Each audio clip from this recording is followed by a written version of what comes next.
DJ Vikesh भोजपुरिया DJ Vikesh भोजपुरिया DJ.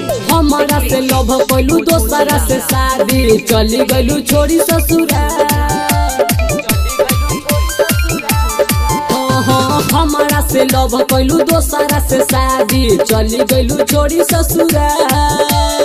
खाके क्रिया बोलो ये जान का करेले पियावा तोहार कि 5 बजे भोरबे में जाने राजा जी लेबर में कमाले। कि 5 बजे भोरबे में जाले राजा जी लेबर में कमाले। राजा जी लेबर में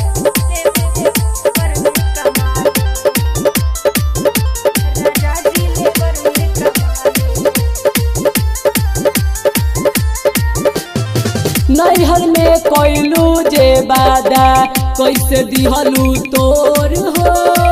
तू ही दिल के भितरिया रहलो लाखों में एक रहे जोड़ी हो। ए जान नैहर में कोइलू जे बादा कैसे दिहलू तोर हो। तू ही दिल के भितरिया रहलो लाखों में एक रहे जोड़ी हो।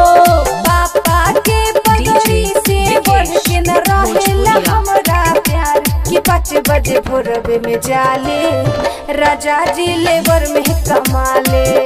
कि 5 बजे भोरबे में जाले राजा जी लेबर में कमाले।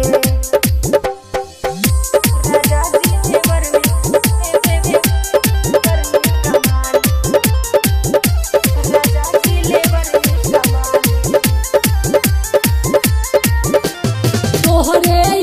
में सुना करे जा रतिया में निंदिया नया भेला। डीजे विकेश राज अकेले अखिया से लोड़ावा बहावेला।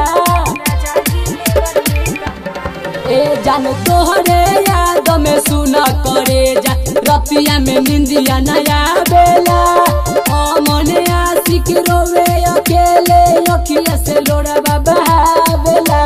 दिया के नाम किसे नुरा मेहदी बाबे सोरा हो सिंगार। कि 5 बजे भोरबे में जाले राजा जी लेबर में कमाले।